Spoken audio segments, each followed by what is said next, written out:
Um homem preso dentro de uma mansão em Brasília, sem poder falar, sem poder postar nas redes sociais, sem poder receber visitas.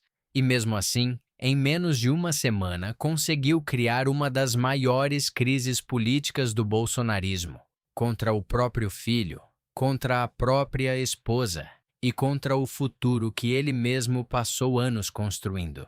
Isso é o que está acontecendo agora com Jair Bolsonaro. E a história é mais bizarra do que você imagina, porque, de um lado, temos um vídeo com inteligência artificial, uma versão digital, sintética, do ex-presidente aparecendo numa convenção para abençoar a candidatura presidencial do filho Flávio. Um fantasma no telão pedindo voto com voz e rosto recriados.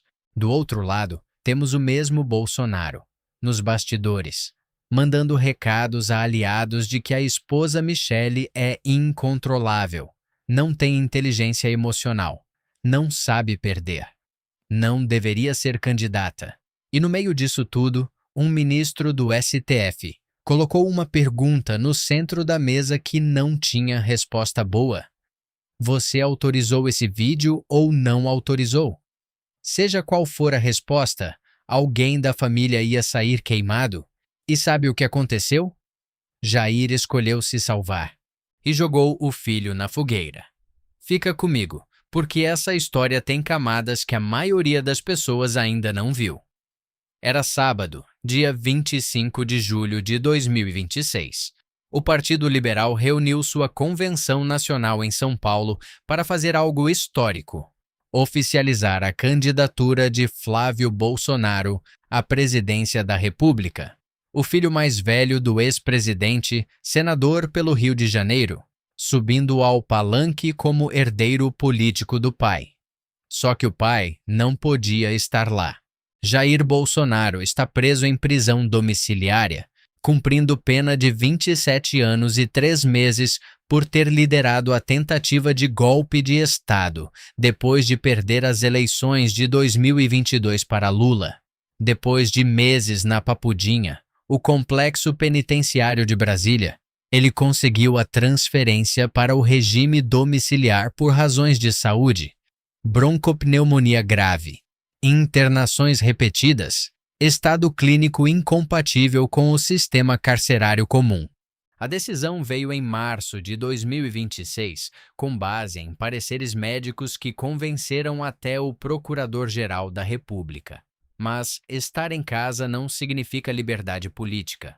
Bolsonaro está proibido de se manifestar sobre eleições, de publicar qualquer coisa nas redes sociais, de fazer declarações político-eleitorais, diretamente ou por terceiros.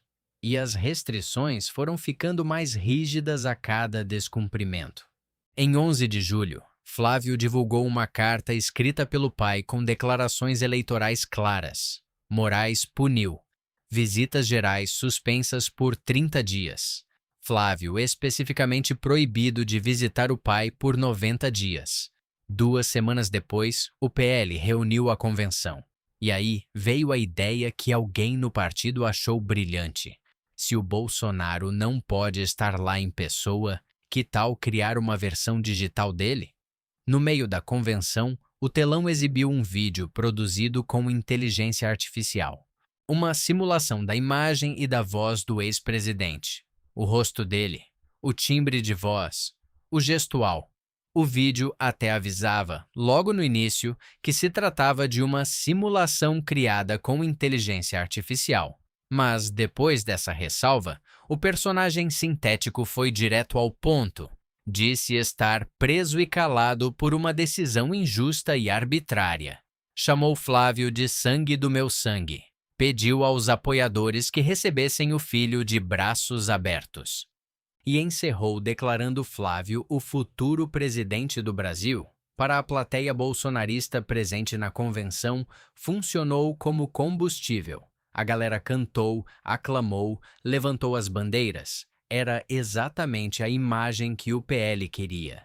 A bênção do pai mesmo de dentro da prisão, mesmo silenciado, chegando de alguma forma até o povo. Mas, para os advogados eleitorais que assistiram àquilo, foi uma bomba com o pino arrancado. E para Alexandre de Moraes, foi exatamente o tipo de situação que exigia uma resposta imediata. Na terça-feira seguinte, dia 28 de julho, Moraes tomou uma decisão que foi descrita por analistas como uma armadilha cirúrgica. Deu prazo de 48 horas para a defesa de Bolsonaro responder a uma pergunta. Uma só. Simples, direta, objetiva, sem desvio possível. Você autorizou ou não autorizou esse vídeo? Parece simples? Não é. O despacho de Moraes deixou claro que a resposta produziria reflexos jurídicos em qualquer direção. Se Bolsonaro dissesse que autorizou, estaria admitindo que participou ativamente da produção de um conteúdo político eleitoral, que deu sinal verde para um material que circulou em redes sociais pedindo voto para o filho, declarando apoio à candidatura dele. Menos de 2 semanas depois de ter sido punido exatamente por isso. Nesse cenário, Moraes teria base concreta para revisar a prisão domiciliária e mandar Bolsonaro de volta ao regime fechado. O próprio despacho dizia: a eventual concordância seria nova e grave transgressão à decisão judicial, poucos dias após ser sancionado, passível de reversão da prisão domiciliar para o regime fechado. Se dissesse que não autorizou, o problema migrava inteiro para o filho. Porque usar a imagem e a voz de uma pessoa real, recriadas por inteligência artificial, para fins eleitorais, sem a autorização expressa dessa pessoa, é deepfake. E deepfake em campanha eleitoral é proibido no Brasil. A resolução no 23.855 do TSE, de março de 2026, é explícita. Conteúdo criado ou manipulado por IA para associar artificialmente a imagem, a voz ou a manifestação de determinada pessoa a candidato, partido ou causa política, sem sua expressa autorização, é infração eleitoral. As consequências vão de multa e remoção do conteúdo, até, nos casos mais graves, investigação por abuso de poder com risco direto à candidatura. Era uma pergunta com 2 respostas, e as 2 feriam alguém.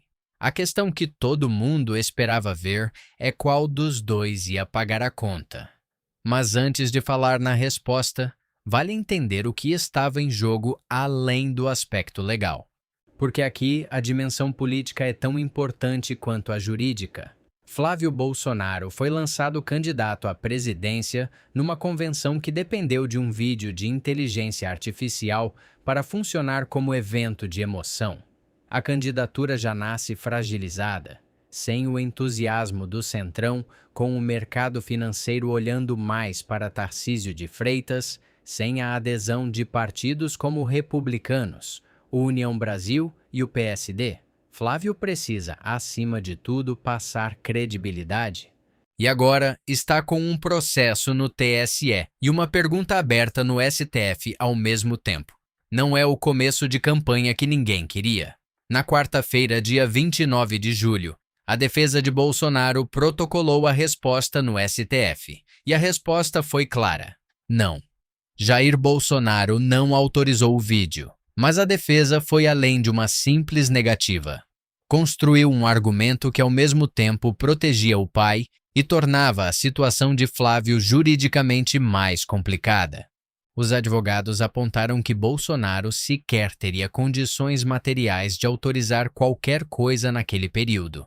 Desde o dia 17 de julho, suas visitas estavam suspensas. E Flávio, especificamente, estava proibido de visitá-lo por 90 dias. Sem contato físico, sem comunicação possível, sem como formalizar qualquer tipo de autorização. A defesa foi direta. As restrições impostas evidenciam a inexistência de qualquer contato destinado à obtenção de autorização específica. Ao mesmo tempo, a petição incluiu um argumento de amortecimento. Os filhos de Bolsonaro sempre usaram sua imagem em contextos político-partidários. Era uma prática notória, contínua e jamais contestada pelo pai. A defesa atribuiu isso a uma natural relação de confiança entre pai e filhos. Uma forma de dizer: o Flávio errou, mas errou acreditando que tinha permissão, e o pai não se opõe à intenção. Só que juridicamente essa ressalva não muda quase nada.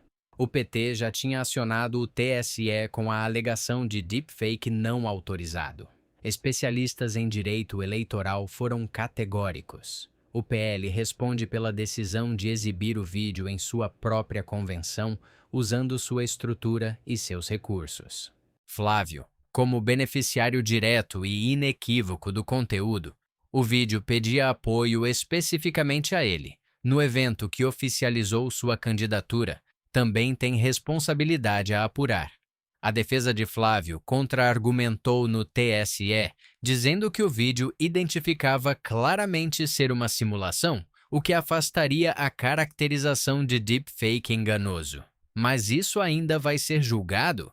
E o TSE tem jurisprudência estabelecida. Sem autorização expressa do retratado, o enquadramento como deepfake eleitoral é o caminho mais provável. O que ficou claro para qualquer pessoa que acompanhou essa sequência de eventos é simples. Quando chegou a hora de escolher, o pai escolheu se salvar. E o filho ficou exposto. Tem um detalhe que a maioria das análises não destacou, mas que é revelador. A petição da defesa de Bolsonaro foi assinada por vários advogados, e um dos assinantes foi o próprio Flávio Bolsonaro, que também atua como advogado no processo. Ou seja, Flávio assinou a petição que na prática reconhece que ele usou o vídeo sem autorização do pai. É o tipo de situação que define o que relação familiar complicada significa na prática. E aqui a história fica ainda mais densa. Porque o deepfake não é a única bomba que explodiu nessa semana. Enquanto Bolsonaro estava proibido de se comunicar pelo lado de fora, aparentemente não estava tão calado pelo lado de dentro. Antes de as visitas serem suspensas, ele recebia algumas pessoas, aliados, dirigentes do PL, interlocutores de confiança, e essas pessoas saíam com recados. Recados que por semanas ficaram guardados nos bastidores. Recados que só agora começaram a vazar para a imprensa.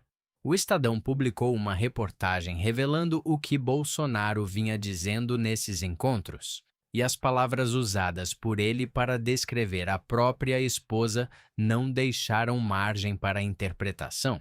Segundo a reportagem, Bolsonaro chamou Michelle de incontrolável em mais de uma ocasião. Disse a dirigentes do partido que ela jamais deveria ser candidata à presidência da República porque não compreende os meandros da política e tem dificuldade em aceitar derrotas. Afirmou que ela não tem inteligência emocional. Disse que não tem inteligência política. Pensa bem no que isso significa. O homem que foi preso por não aceitar sua própria derrota eleitoral, que articulou um plano para se manter no poder depois de perder as eleições, que está cumprindo pena justamente por isso, esse homem foi à imprensa indiretamente dizer que a esposa não sabe perder. A ironia não poderia ser mais pesada.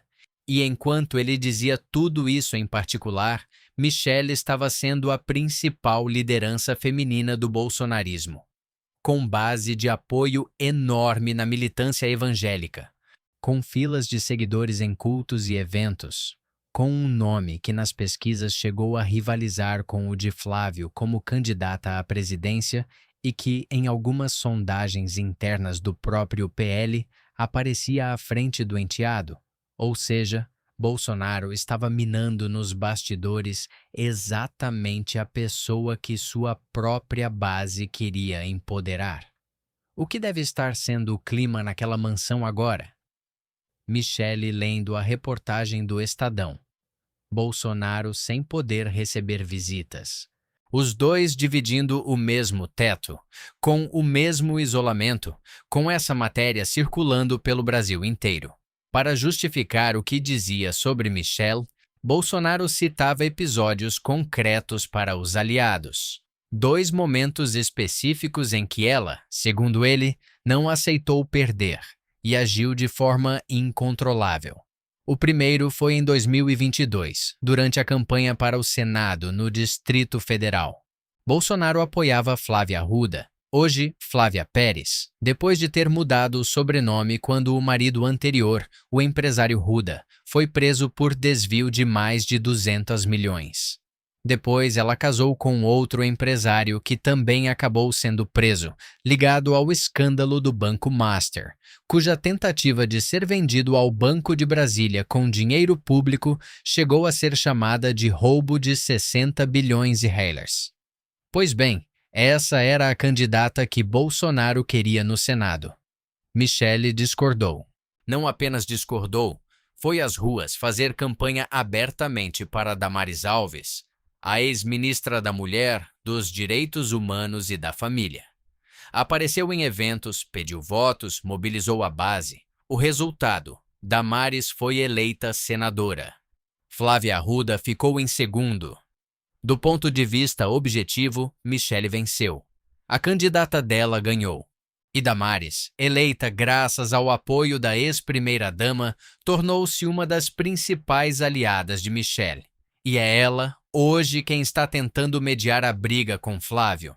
Mas a narrativa que Bolsonaro escolheu repetir para aliados foi a oposta.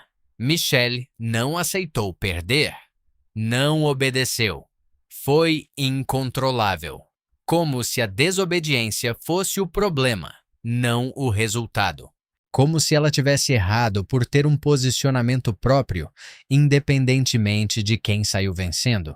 O segundo episódio foi ainda mais delicado e aconteceu durante a campanha presidencial de 2022.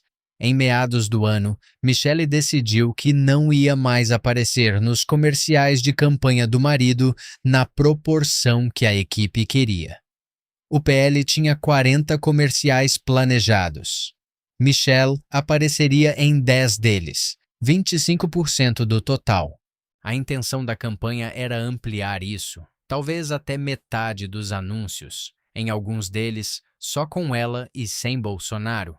A estratégia era clara: usar a imagem de Michele para suavizar a percepção do candidato com o eleitorado feminino, que ele vinha perdendo com seus discursos cada vez mais radicais. Em alguns comerciais, Bolsonaro não apareceria sequer. Michele disse não. Bateu o pé. Viajou para Israel e depois para Dubai, em hotéis 5 estrelas, com amigas, com o maquiador.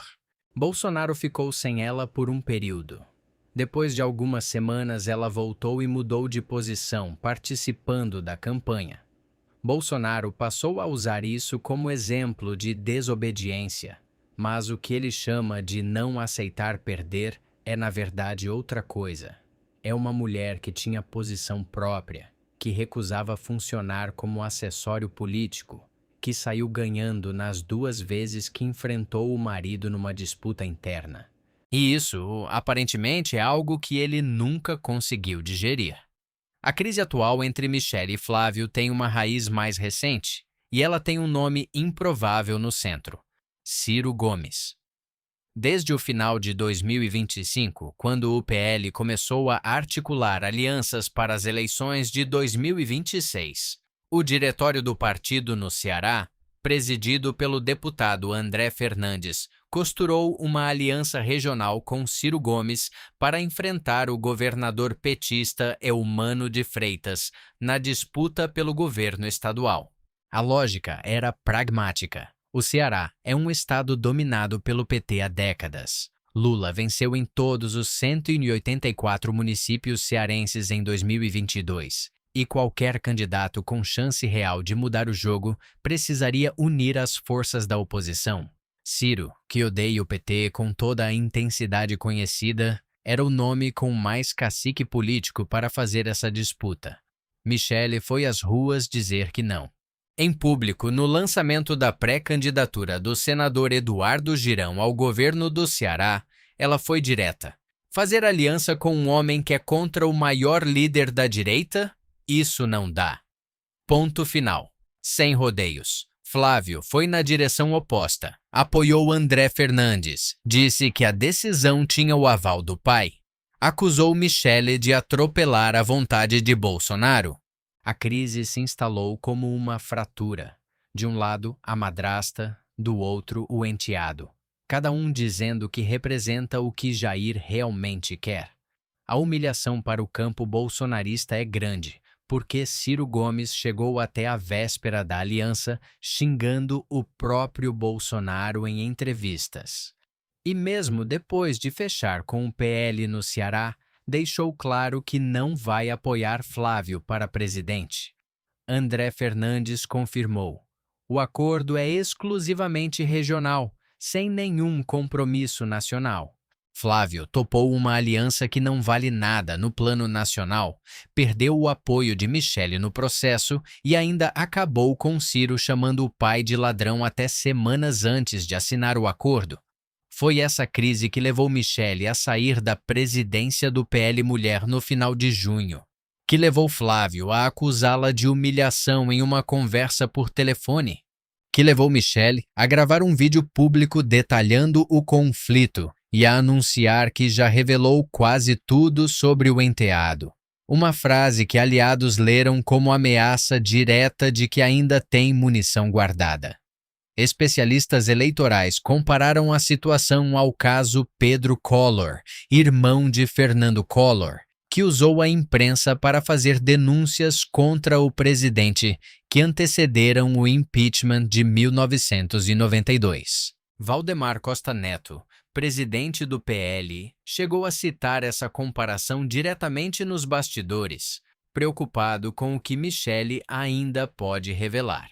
Valdemar Costa Neto está tentando apagar dois incêndios ao mesmo tempo com um balde de água.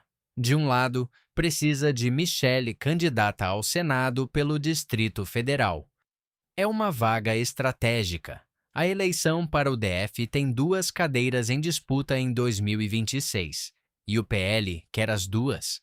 Sem Michele, a equação fica muito mais difícil.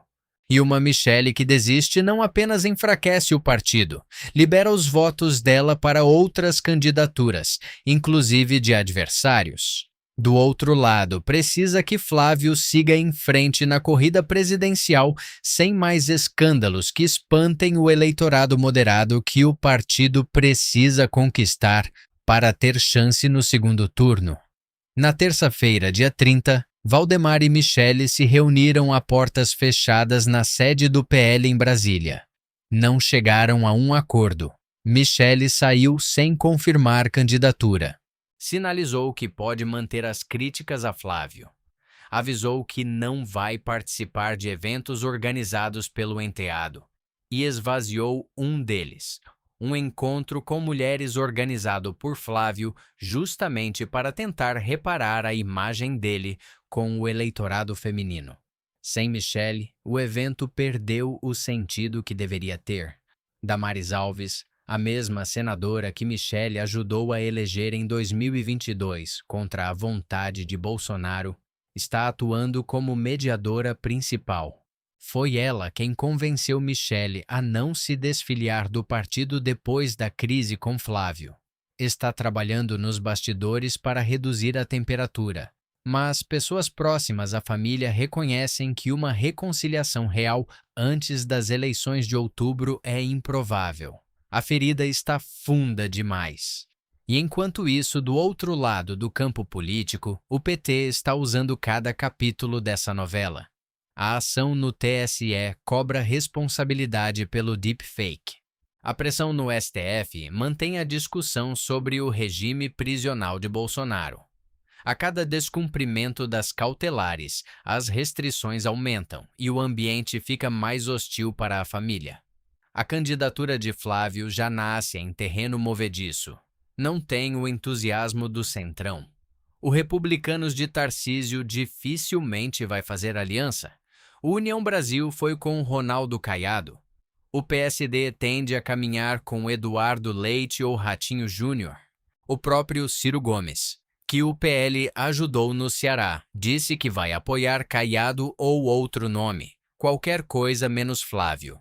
Resta construir apoios no segundo turno. E para isso, Flávio precisa chegar ao segundo turno.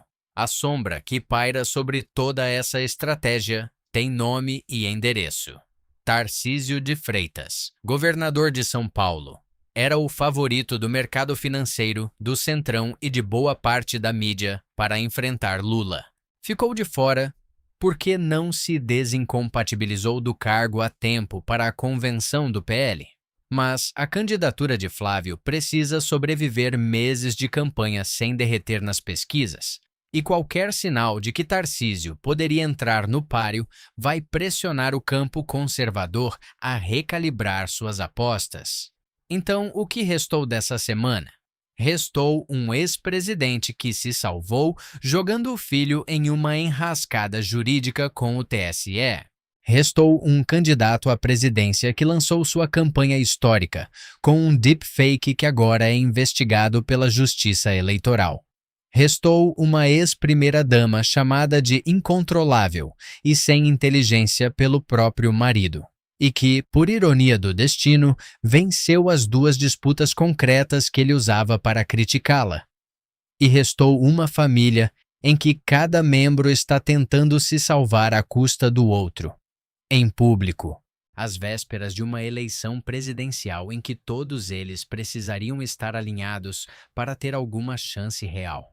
Jair Bolsonaro passou anos construindo um projeto político dinástico. A lógica era simples. Ele está inelegível, não pode candidatar, mas passa o bastão para o filho.